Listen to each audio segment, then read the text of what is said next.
Edwards, the Mindset Geek from GoToL.com, and welcome back.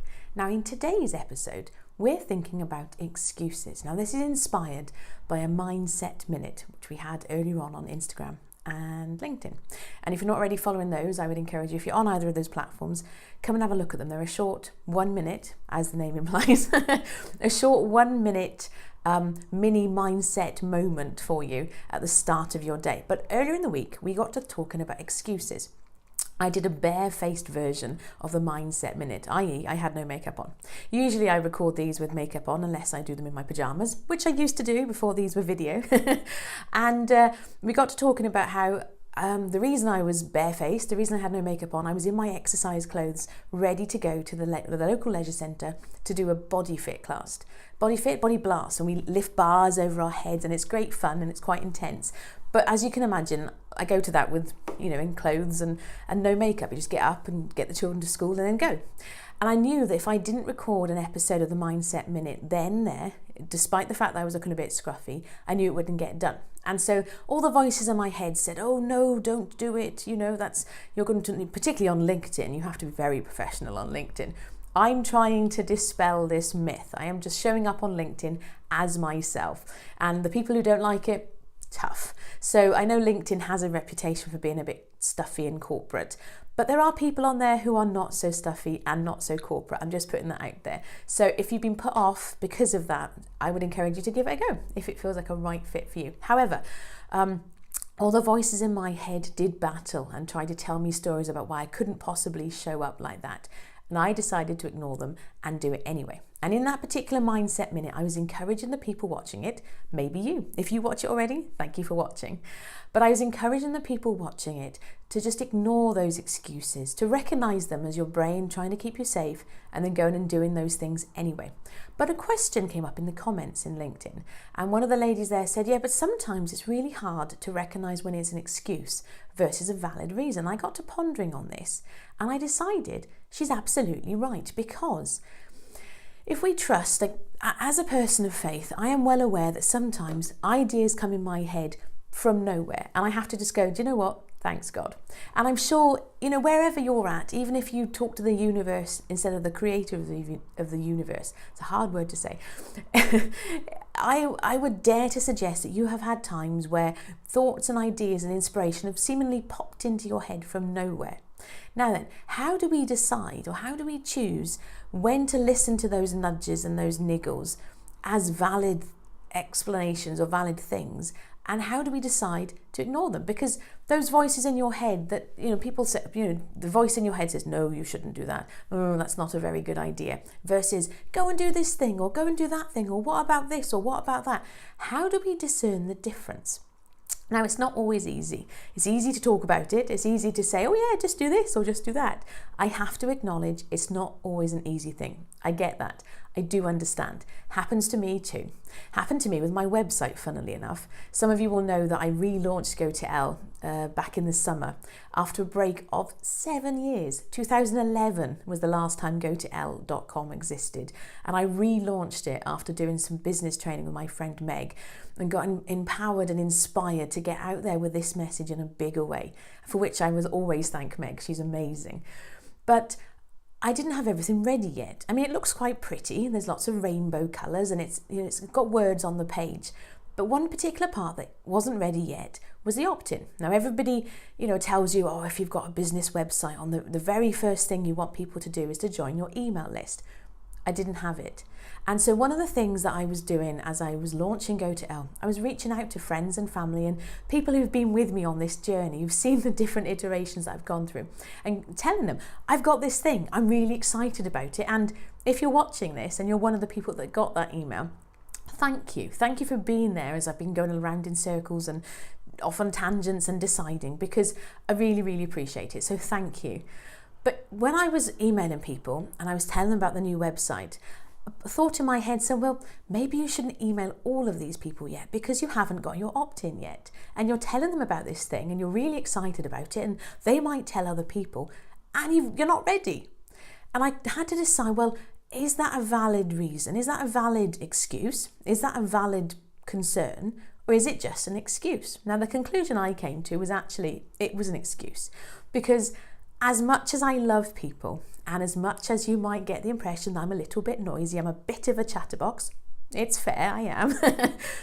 The idea of reaching out one-on-one to people and saying, look at this thing I made, is absolutely terrifying. So I had to look at this thought in my head that said, don't do it yet, you're not ready, do it after you've got your opt-in in place. I had to look at that thought and say, right, is that valid? I had to acknowledge that, yeah, okay, it is valid. Ideally, I need to have that opt-in in place. But is it just an excuse? You bet you it's an excuse. Because it was an excuse based on the fact that it was mildly terrifying to email all of those people. And if you're one of the people that got an email and you replied really nicely and kindly, because people have done, thank you. Honestly, I really mean it, because that was really just what I needed. Because, you know, when you do something scary and then you get a nice response back, it makes your day. So thank you for that too, if you're one of those people. But I would encourage you, because if you have these thoughts in your head that maybe contradict each other, you want to do this thing, but maybe you should wait until you've got this piece. I would encourage you to think about the actual reasons behind the delay, because usually that's what an excuse is. It's asking you to pause. So I would look at that excuse or look at that reason for pausing and decide, number one, is it valid? But number two, where is that pausing thought coming from? Like, what story is surrounding it, or what feelings are surrounding it? And if as is the case with me and the idea of emailing these people, and I had to acknowledge, do you know what? It's actually a stalling tactic. It's your brain's way of trying to keep you safe. I had to just say, thanks, brain. I appreciate it. I got this. And then I did it anyway.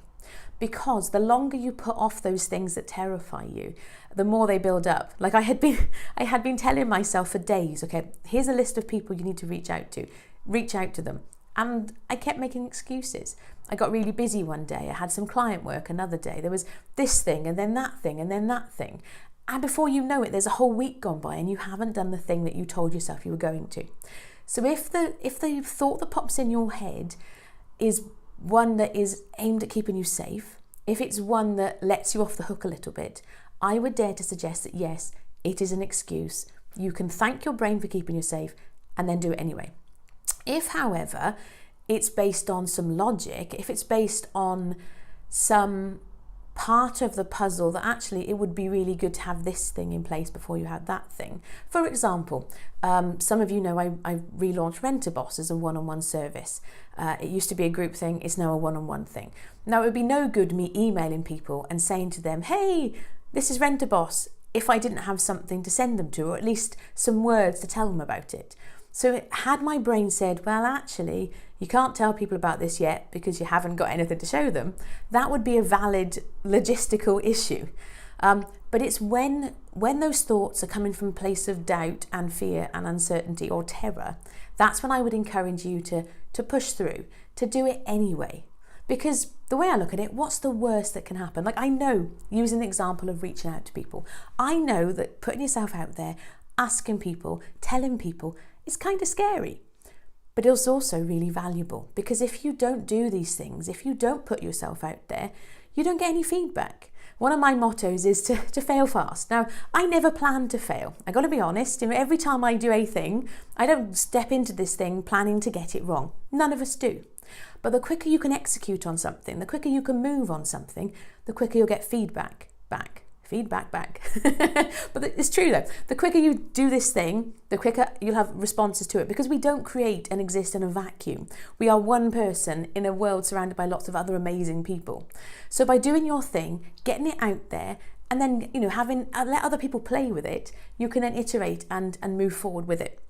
So that's my little take on excuses versus doing it anyway. And I hope that's been helpful. I am going to send it to the lovely lady who was asking and who inspired this episode as well. But if you've got any questions, I would encourage you to come on over to the League of Brilliance. theleagueofbrilliance.com will redirect you to the Facebook group. It's my small little community. Caveat, it is teeny tiny right now. Having said that, if you're watching this 6 months in the future, maybe it won't be. But you do need to be an early adopter. If you're one of these people that sits on the fence and wants to wait till everything is ready and it's full of people, it's not for you. However, if you'd like to join a community of like-minded people who are, I say like-minded, a bit like me, but different, being themselves, showing up, getting real about this thing we call life and dealing with the mindset stuff, the League of Brilliance might be for you. And if you are in the League of Brilliance, or you do decide to join the League of Brilliance, come on over and we can chat about this idea of excuses. And, you know, if you want some input on that, we can talk about it in the group. And I would be delighted to show you around. Anyway, in the meantime, smile, have yourself a delightful day. I've been Elle from GoToElle.com. I look forward to catching up with you tomorrow. Take care. Bye-bye.